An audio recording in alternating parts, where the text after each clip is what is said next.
क्या आपने कभी नोटिस किया है कि मार्केट में विनिंग डेज और लूजिंग डेज का रेशो काफी सिमिलर होता है। फिर भी कुछ ट्रेडर्स कंसिस्टेंटली प्रॉफिट जनरेट कर पाते हैं और वहीं पर कुछ हमेशा लॉस करते रहते हैं। मेरे साथ भी कुछ ऐसा ही एक्सपीरियंस हुआ। पिछले 21 दिनों की फॉरवर्ड टेस्टिंग के दौरान मैंने ओवरऑल 8.5% का प्रॉफिट बनाया, despite having almost equal winning and losing days. लेकिन जब मैंने अपना ट्रेडिंग पैटर्न को डीपली एनालाइज किया और मैंने सोचा कि कैसे मैं अपने लूजिंग डेज को और ज्यादा कम कर सकता हूँ, तब मुझे एक पावरफुल इंसाइट्स मिली। स्केलिंग स्ट्रैटेजी का इंपॉर्टेंस, ये मेरे कैपिटल को बचाएगा और जो मेरा ड्रॉ डाउन है उसको कम करेगा। उसमें थोड़ा सा प्रॉफिट इंपैक्ट होगा, बट वो बिल्कुल इनसिग्निफिकेंट हो जाएगा। आज मैं आपको बताऊंगा कि कैसे मैं अपनी ऑप्शन ट्रेडिंग स्ट्रैटेजी को मॉडिफाई करके अपने प्रॉफिट्स को ऑलमोस्ट डबल कर सकता हूँ, और वो भी बिना एक्स्ट्रा रिस्क लिए। और वही मैं अपनी ट्रेडिंग जर्नी में अप्लाई भी कर रहा हूँ। अगर आप ऑप्शन ट्रेडिंग करते हैं या करना चाहते हैं तो ये वीडियो आपके लिए गेम चेंजर हो सकता है। मैं आपके सामने अपनी ट्रेडिंग जर्नी का एक ऑनेस्ट कन्फेशन शेयर करना चाहता हूँ।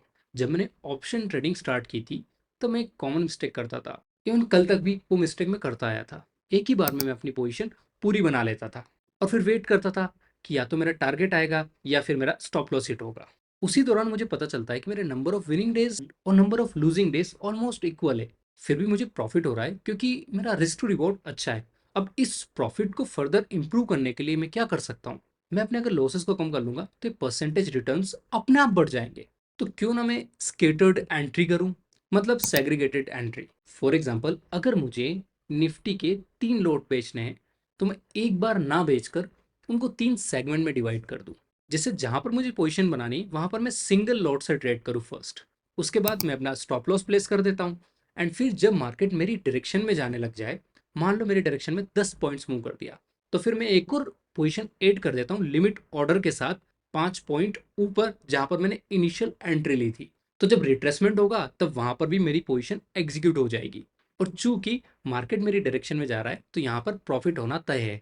और जब आप इसको करेंगे तो आपके पास एक रूम आ जाएगा जहां पर आप स्टॉप लॉस को 10 पॉइंट से 15 पॉइंट भी रख पाएंगे, क्योंकि आप सिंगल लॉट का ही रिस्क ले रहे हैं। तो आप अपने पेन में ऐड नहीं कर रहे हैं, आप अपने गेन में ऐड कर रहे हैं। और मैं आपको अपनी ट्रेडिंग चैलेंज का स्क्रीनशॉट यहाँ पर पोस्ट कर देता हूँ। अब सोचो, यहाँ पर जो मुझे मेजर लॉस हुआ है वो अगर कट डाउन हो जाता जब पोजीशन मेरे अगेंस्ट गई। और बहुत बार ऐसा हुआ है कि मेरा स्टॉप लॉस जस्ट हिट करके मार्केट मेरे ही डायरेक्शन में गया, तो अगर मैं स्टॉप लॉस का जो एरिया है 10 पॉइंट से 15 पॉइंट रख देता और सिंगल लॉट से एंट्री करता, तो क्या मुझे फायदा होता? आप भी बोलेंगे डेफिनेटली होता। अब यहाँ पर कुछ लोग सोच रहे होंगे कि यार, जब आपको फायदा होता तो आपका प्रॉफिट भी तो 5 पॉइंट समथिंग चला जाता। हाँ, ये भी पॉसिबिलिटी है, बट खाली 5 पॉइंट कट डाउन करके मैं अपना कितना ज्यादा लॉस बचा लेता वो देखो। तो ओवरऑल जब आप बड़ी कैपिटल से ट्रेड करने जाएंगे तो फिर आपको कंफर्मेशन, एडिट कंफर्मेशन की लेयर चाहिए होगी, जो आप एंट्री के फॉर्म में ले सकते हो। पहले मेरे दिमाग में आइडिया ये था कि क्यों ना मैं एवरेजिंग हायर करता जाऊं। मतलब अगर 10 पॉइंट ऊपर मूव किया और मेरी सेलिंग की पोजीशन है तो मैं वहां पर एक और लॉट ले लूं, पहले सिंगल लॉट लूं, फिर दूसरा लॉट वहां पर ले लूं, ऐसे ही मैं तीसरा लॉट ले लूं और मैं आगे चलता जाऊं। बट पता है, जब आप अपने पेन में ऐड करेंगे तो आपका पेन और बढ़ेगा। अब क्या गारंटी है कि वो पोजीशन फिर आपके फेवर में आ जाएगी? क्यों ना आप आपके कंफर्ट में ऐड करें। तो एवरेजिंग अप और एवरेजिंग डाउन करना आपके हाथ में होता है, बट जब आप अपने पेन में ऐड करेंगे तो आपका पेन और बढ़ेगा। कैसे, मैं आपको समझा देता हूँ। मान लीजिए आपने 100 पर कोई स्ट्राइक प्राइस पे ऑप्शन को सेल किया है, अब वो 120 हो जाता है। आप एक और लोट ऐड कर देते, आपको टोटल 3 लोट ऐड करना थे। फिर वो 10 पॉइंट्स और ऊपर चला जाता है, 130 पर चला जाता है, तो आपका एवरेज प्राइस क्या हो गया? 120। अब चूंकि मार्केट आपके अगेंस्ट जा रहा था और आप फिर भी ऐड करते जा रहे थे, तो आप अपनी स्ट्रेटजी के अगेंस्ट खेल रहे थे। और वहां पर जब आपका पेन बढ़ गया और मार्केट फिर से आपके अगेंस्ट जाएगा, तो आप कितना ज़्यादा लूज कर देंगे। वहीं पर आप सोचिए कि आपने पहला लॉट लिया और आपने थोड़ा ज़्यादा रूम दे दिया स्टॉप लॉस के लिए, 15 पॉइंट्स का मान लीजिए। और फिर मार्केट जब आपकी डायरेक्शन में मूव करने लगा 10 पॉइंट्स, तो फिर आपने लिमिट ऑर्डर एग्जीक्यूट कर दिया 5 पॉइंट नीचे, जहां पर आपने इनिशियल एंट्री बनाई थी। यहाँ पर आप 2 लोट या फिर सारे लोट एग्जीक्यूट भी कर पाएंगे। तो फिर आपको एक कंफर्मेशन हो जाता है और कंफर्मेशन की लेयर ऐड हो जाती है पोजीशन की फॉर्म में, और वो आपको लॉन्ग टर्म में बेनिफिट देती है। तो जो भी अपने पीएनएल का एनालिसिस कर रहे हैं और उनको पता है कि मेरा मेजर लॉस हुआ है, वो खाली पर्टिकुलर डेज पर हुआ है और उसी ने मेरी पूरी कैपिटल ईट अप कर ली है, तो आपको ये स्ट्रेटजी ज़रूर यूज़ करनी चाहिए। अब मैं आपको कुछ प्रैक्टिकल टिप्स देना चाहता हूँ कि आप इस स्ट्रेटजी को अपनी ट्रेडिंग में कैसे इंप्लीमेंट कर सकते हैं।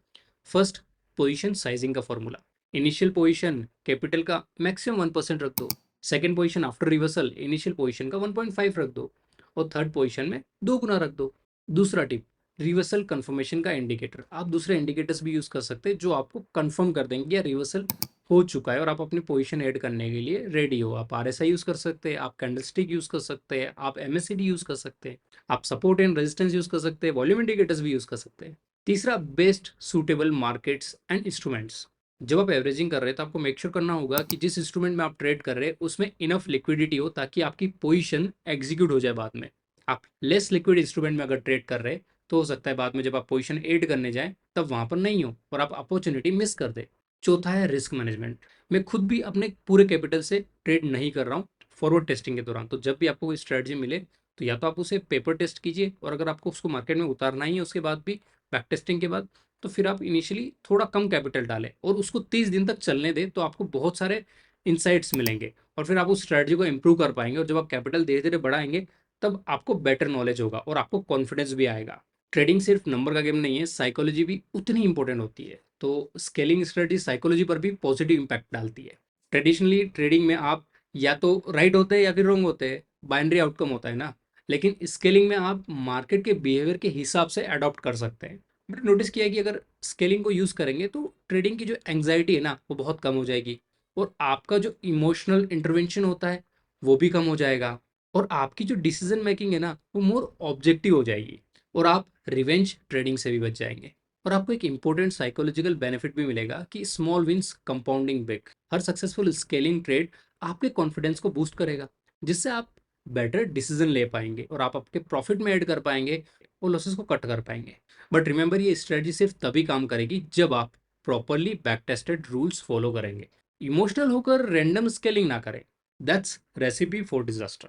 तो दोस्तों, आज हमने सीखा कि कैसे प्रॉपर स्केलिंग स्ट्रेटजी से आप अपने ट्रेडिंग प्रॉफिट्स को सिग्निफिकेंटली इंप्रूव कर सकते हैं, अपनी साइकोलॉजी को इंप्रूव कर सकते हैं और फोमो से बच सकते हैं और आप आपके इमोशंस को भी बहुत हद तक कंट्रोल कर सकते हैं। इस वीडियो से आपको 5 की टेकअवेज लेकर जाना है। पहला, always add to the positions when market confirms your direction, not when it goes against you. Number second, start with small position sizes and gradually build. Number third, use technical confirmation before adding to positions. Number fourth, have predefined rules for entry, scaling, and exit. Number fifth, backtest your strategy before implementing with real money. अब मैं आपसे कुछ questions पूछना चाहता हूँ। क्या आप already कोई स्केलिंग स्ट्रेटजी यूज करते हैं और आप किस टाइप के इंडिकेटर्स को रिवर्सल कंफर्मेशन के लिए यूज करते हैं? आपके ट्रेडिंग में सबसे बड़ा चैलेंज क्या है? आप अपने आंसर्स मुझे कमेंट में शेयर करें। मैं पर्सनली हर कमेंट को रीड करूंगा और आपके हर पेन पॉइंट का आंसर दूंगा। Thank you guys for watching this video.